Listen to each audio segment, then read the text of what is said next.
والسلام على رسول الله وعلى آله وأصحابه ومن والاه وبعد. قال المصنف حفظه الله تعالى في كتابه اللؤلؤ المكنون: رجوع الرسول صلى الله عليه وسلم إلى مكة، ثم عاد رسول الله صلى الله عليه وسلم من الطائف وهو محموم ومحزون، فلم يستفق صلى الله عليه وسلم إلا وهو بقرن الثعالب.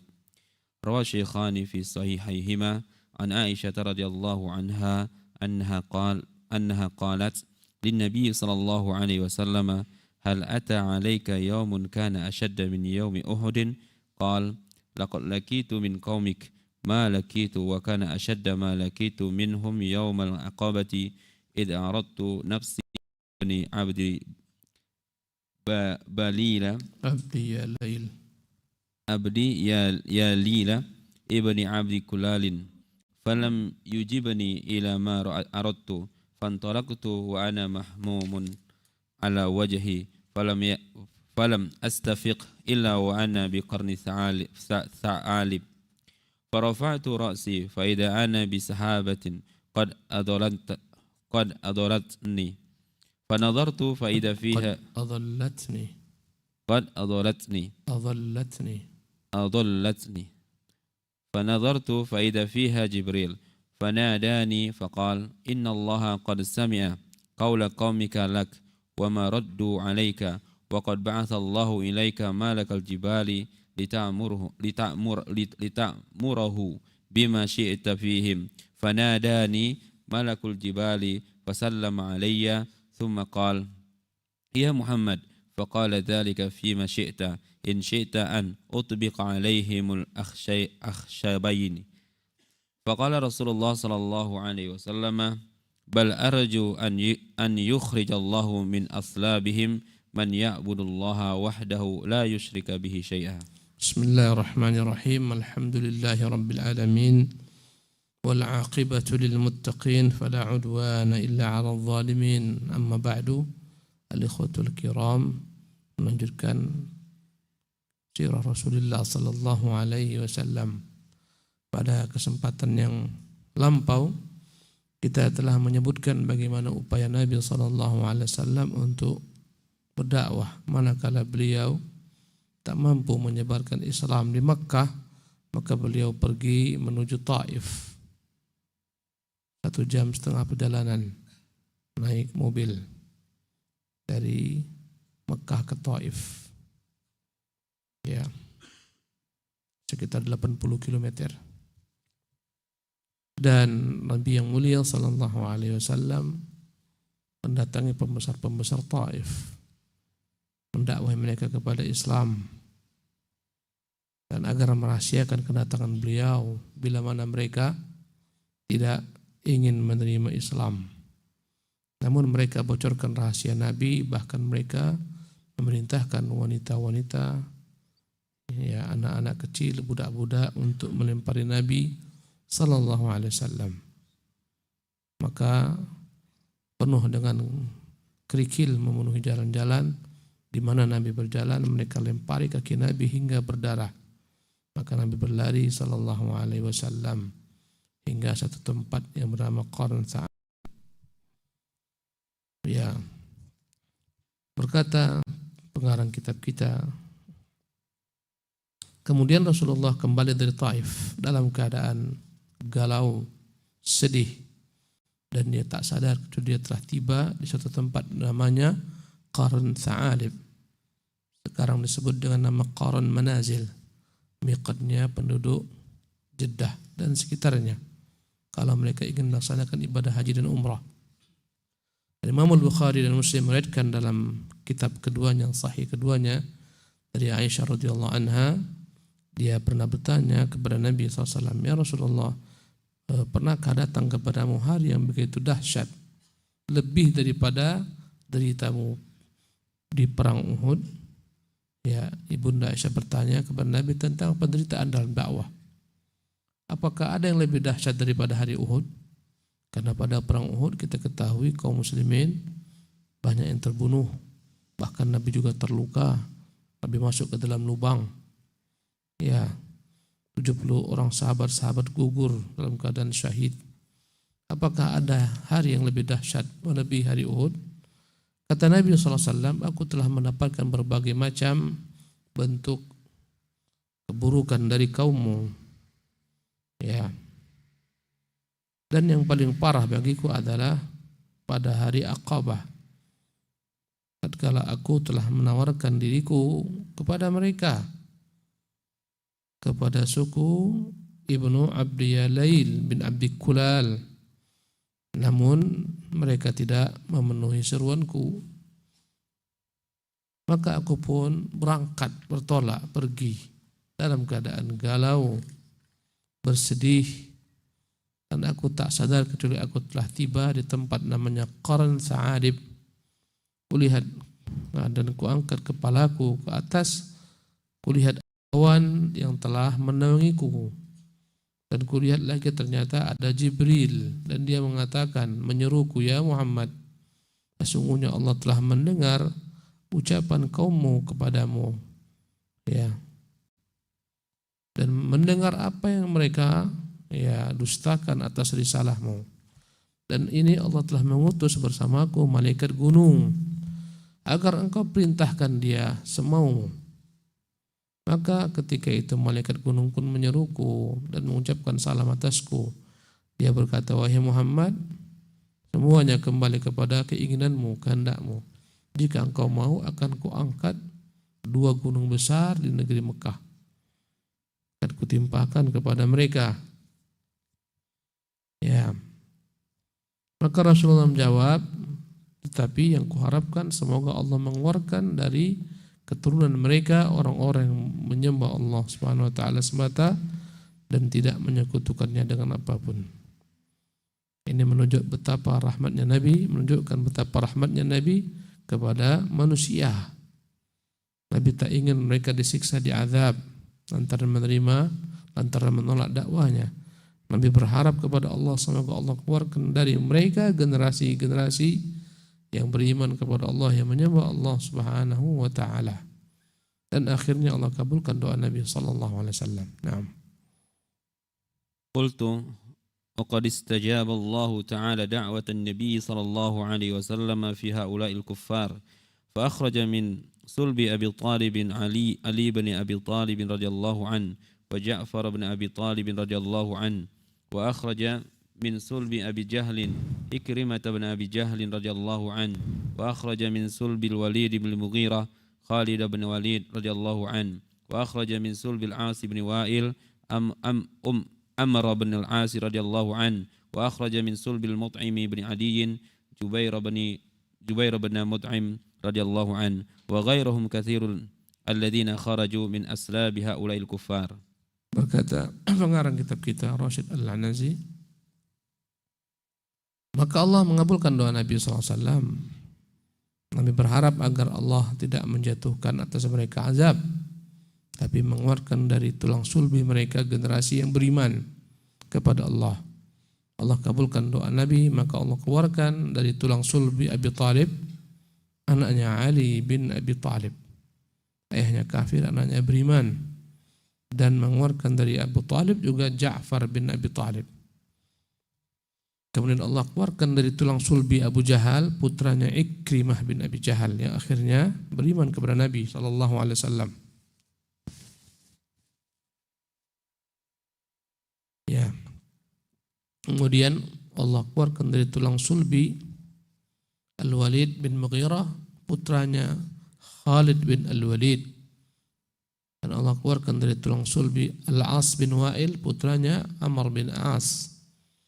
Allah keluarkan dari tulang sulbi Mut'im bin Adi, Jubair bin Mut'im, dan masih banyak yang lain. Yang mereka Allah keluarkan dari tulang sulbi orang-orang kufar, bapak-bapaknya kufar, penghuni neraka.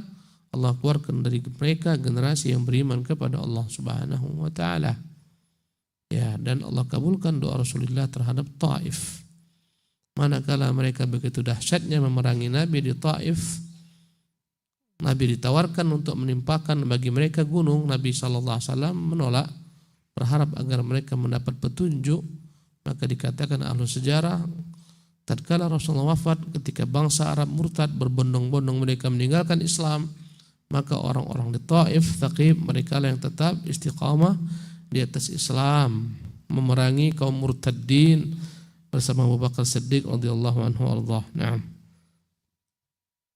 وهم وهم بن إسحاق وابن سعد وغيرهما في الإسلام الجني في إسلام الجن. في إسلام الجن.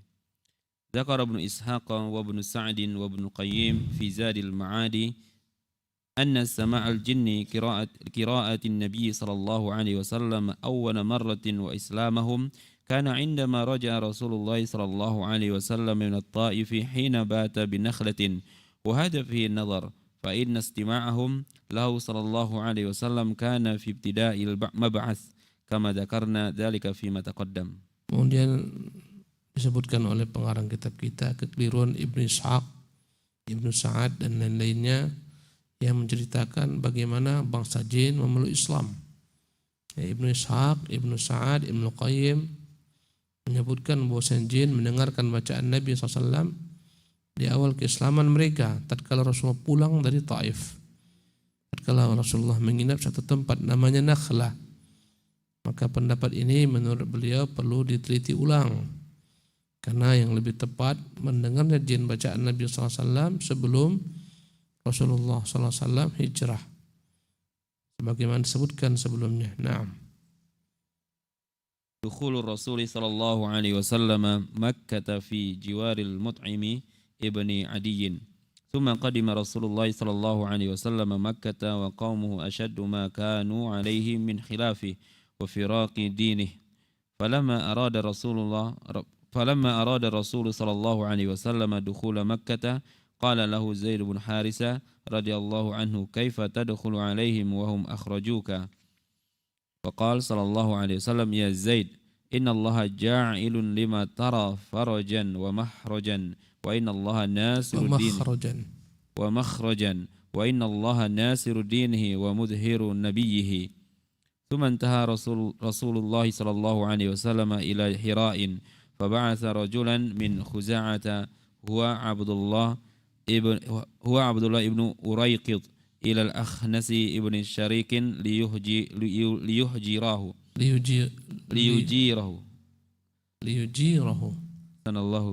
ليجيره فقال الأخنس أنا حليف قريش ورفض إجارة النبي صلى الله عليه وسلم فبعث إلى سهيل بن عمرو ليجيره فقال سهيل بن عمرو إن بني عامر بن لؤي لا تجير على بني كعب ورفض سهيل بن عمرو أن يجير الرسول صلى الله عليه وسلم صلى الله عليه وسلم فبعث الرسول صلى الله عليه وسلم إلى المطعم بن عدي ليجير رسول الله صلى الله عليه وسلم فقال المطعم نعم وأجابه إلى ذلك وقال لعبد الله بن أريقط قل لمحمد فليأتي فرجع إلى الرسول صلى الله عليه وسلم فبات عنده تلك الليلة فلما أصبح خرج المطعم بن عدي وقد لبس سلاحه وبنوه 6 أو 7 فدخلوا المسجد وقال لرسول الله صلى الله عليه وسلم طف وأمر بنيه أن يكونوا عند أركان البيت لحماية رسول صلى الله عليه وسلم فهنا أقبل أبو سفيان إلى المطعم ابن عدي وقال له أمجير أم تابع فقال المطعم بل مجير قال أبو سفيان إذن لا نغفر ذمتك قد أجرنا من أجرت فجلس معه حتى قضى رسول الله صلى الله عليه وسلم طوافه فلما انصرف الرسول صلى الله عليه وسلم انصرفوا معه ورجع أبو سفيان إلى مجلسه. Kemudian Rasulullah pun masuk kembali ke kota Mekkah setelah gagal misinya untuk berdakwah di Taif, dan dia masuk ke dalam kota Mekkah dengan perlindungan salah seorang musyrik bernama Mut'im bin Adi. Ya. Maka Rasulullah SAW sepulang dari Taif ingin masuk kembali ke Makkah, dan tentunya kaumnya begitu dahsyat pengingkaran mereka terhadap Rasul. Ya, karena Rasulullah SAW menyelisih agama mereka. Manakala Nabi ingin masuk Makkah, berkatalah Zaid bin Harithah, budaknya, mengiringi Nabi SAW, bagaimana engkau akan masuk ke Makkah sementara mereka telah mengusirmu dari negeri Makkah? Maka berkata Rasulullah, ya Zaid, sesungguhnya Allah akan memberikan bagiku jalan keluar, solusi, dan sesungguhnya Allah akan menolong agamanya dan akan meninggikan nabinya. Maka sampailah Rasulullah SAW di tempat yang berdekatan dengan Gua Hira. Ya, maka Rasulullah mengutus seorang laki-laki dari suku Khuza'ah namanya Abdullah bin Uraiqid agar mendatangi Al-Akhnas bin Syariq dengan tujuan agar Al-Akhnas bin Syariq mau untuk melindungi Nabi masuk ke Makkah. Berkata Akhnas, aku adalah sekutu bagi Quraisy, dan dia menolak keinginan Nabi SAW. Dia tak mau melindungi Nabi SAW untuk masuk ke kota Makkah. Kemudian Nabi mengutus juga utusannya itu Abdullah bin Uraiqid untuk menemui Suhail bin Amr agar Suhail bin Amr yang memberikan untuk Nabi perlindungan. Tapi Suhail juga menolak, mengatakan sesungguhnya Bani Amir bin Lu'ay, mereka katanya sukunya tak berani untuk memberikan perlindungan kepada orang-orang yang dimusuhi Bani Ka'ab. Maka Suhail pun menolak keinginan Nabi SAW. Rasulullah setelah itu mengutus kepada Mut'im bin Adi agar Mut'im bin Adi melindungi Nabi SAW. Maka Mut'im berkata ya. Dia pun mengabulkan keinginan Nabi SAW. Maka dia berkata kepada Abdullah bin Uraiqid, utusan Nabi, kembalilah kepada Muhammad. Ya, hendaklah masuk, silahkan ke Mekah. Maka berangkatlah Mut'im bin Adi menemui Rasulullah dan menginap bersama Rasulullah pada malam hari itu.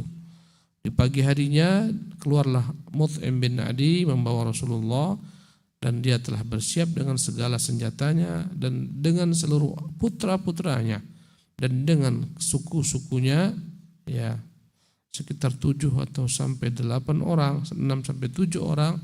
Mereka pun mengiringi Nabi sehingga masuk ke Masjidil Haram. Ya, maka berkatalah ketika itu Mut'im kepada Nabi, wahai Muhammad, tawaflah. Dan dia perintahkan semua anak-anaknya untuk menjadi perisai bagi Nabi SAW. Ya, setiap sudut anak-anaknya menjaga jangan sampai Nabi SAW itu diganggu Quraisy, apalagi dibunuh. Dan ketika melihat itu datanglah Abu Sufyan menemui Mut'im bin Adi dan dia berkata, amujirun anta am tabi? Apakah engkau sekedar melindungi Muhammad atau engkau sudah mengikuti agamanya? Kata Mut'im, bal mujir, aku hanya melindungi dia saja, memberikan baginya suaka agar masuk dengan aman. Berkata Abu Sufyan, kalau engkau melindungi Muhammad maka kami tak layak untuk merobek-robek kesepakatan antara engkau dan Muhammad. Ya, kami pun melindungi siapa yang kau lindungi. Kemudian akhirnya Abu Sufyan pun duduk bersama Mut'im bin Adi melihat Rasulullah tawaf sampai Nabi selesai tawaf. Tatkala Rasulullah selesai tawaf, Rasulullah kembali, maka mereka pun kembali. Dan kembali pula lah Abu Sufyan ke majelisnya. Nah, jadi inilah namanya ijarah.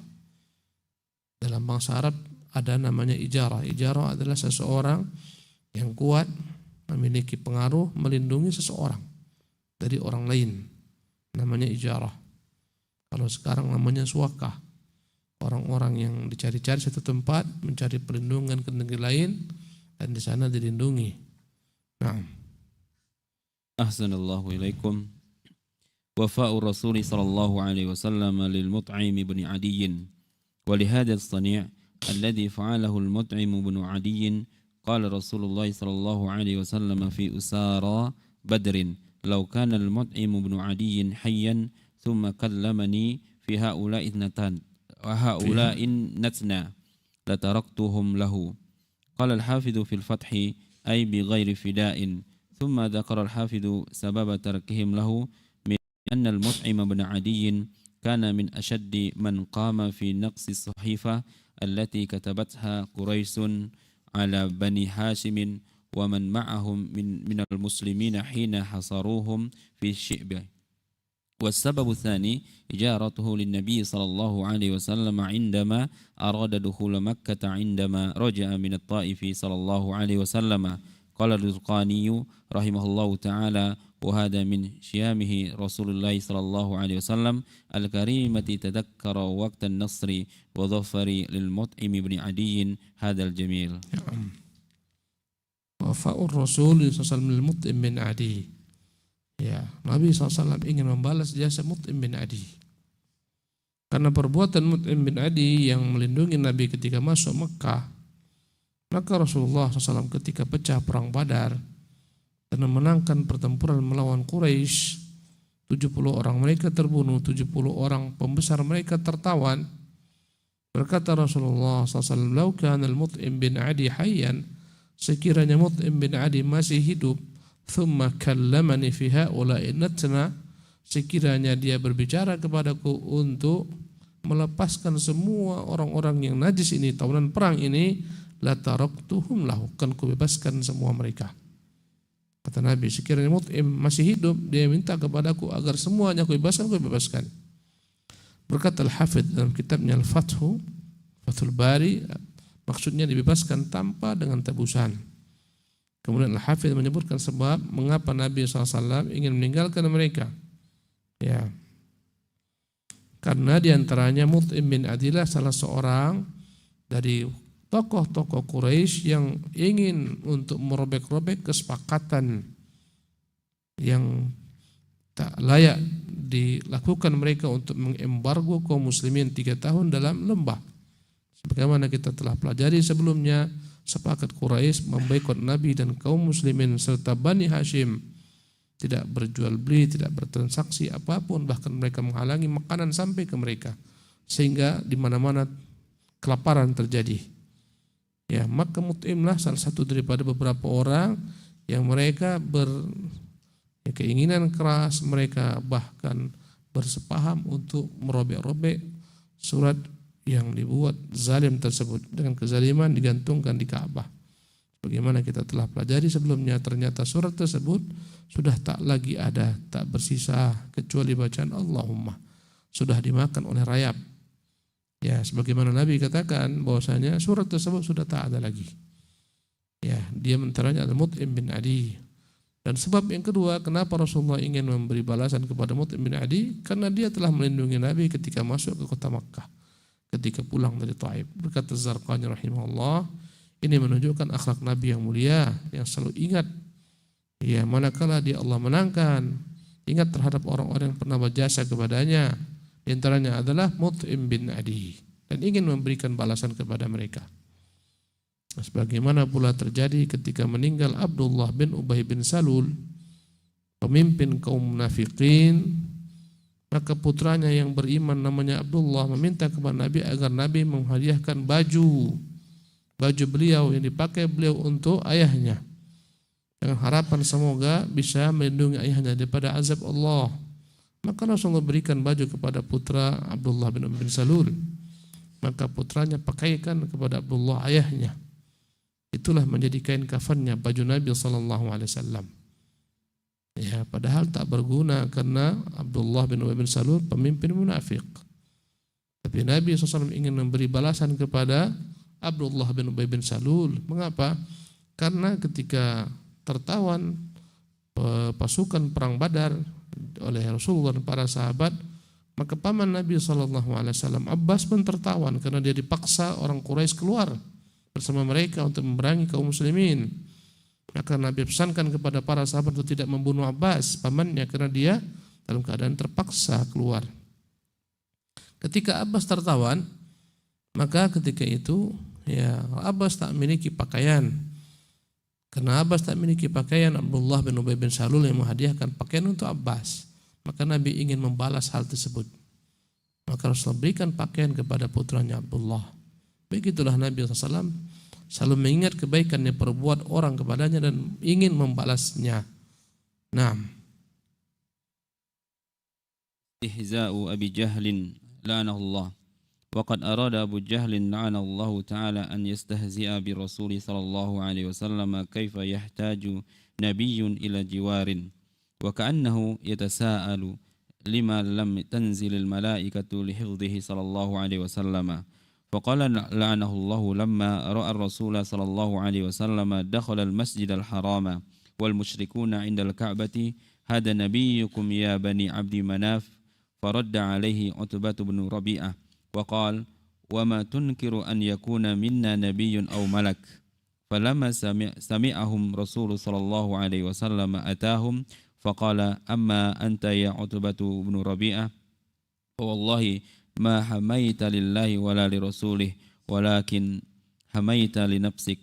وأما أنت يا أبا جهل ابن هشام فوالله لا يأتي عليك غير كبير من الدهر حتى تضحك قليلا وتبكي كثيرا.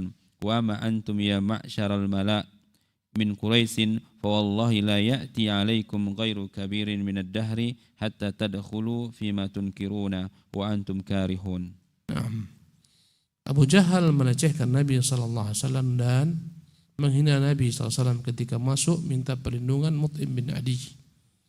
Ya, Abu Jahal la'anahullah, semoga Allah melaknatnya, ingin melecehkan Nabi SAW. Bagaimana Nabi masuk ke dalam kota Mekah meminta perlindungan dari seseorang?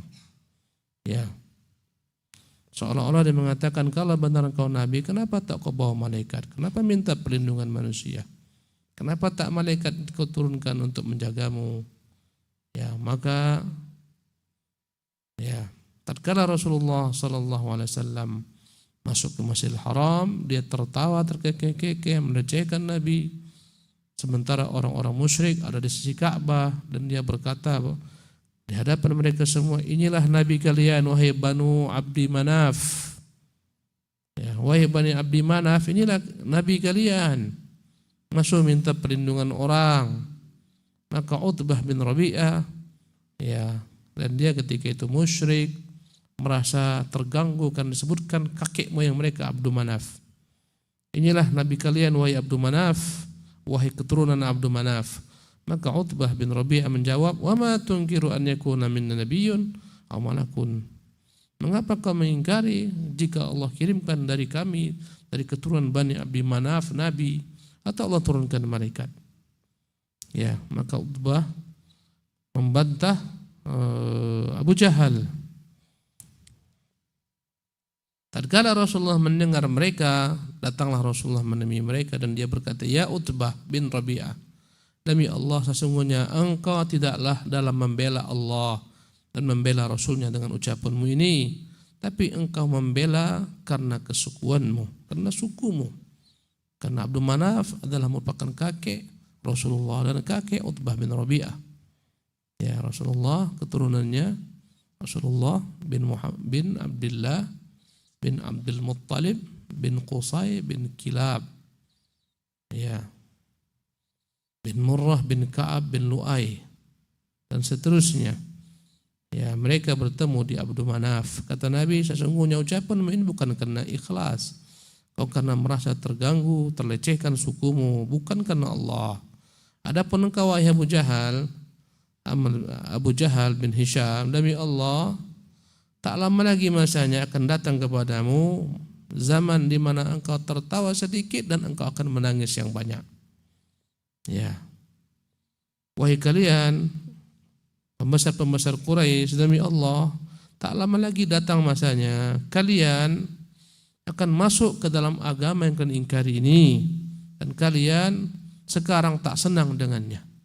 Kata Nabi, kalian lecehkan agama ini, sebentar lagi kalian akan masuk kepada apa yang kalian ingkari. Dan engkau Abu Jahal, sebentar lagi engkau akan menangis yang panjang, tertawalah sejenak. Dan benar apa yang diucapkan Nabi SAW. Tak lama setelah itu Rasulullah hijrah ke Madinah. Baru 2 tahun di kota Madinah pecahlah perang Badar, terbunuhlah Abu Jahal. Ya. Setelah itu 6 tahun setelah perang Badar pecah, Mekah pun ditaklukkan. Berbondong-bondong mereka ini masuk ke dalam Islam. Ya, menunjukkan kebenaran apa yang dikatakan Nabi sallallahu alaihi wasallam. Demikian kajian kita, dan untuk selama Ramadan ini, hari besok dan lusa, Kamis ya, Senin, Selasa, Rabu, Kamis, kita akan lanjutkan membaca sirah biar cepat tamat. Subhanakallah bihamdik, asyhadu an la ilaha illa anta, astaghfiruka wa atubu ilaik.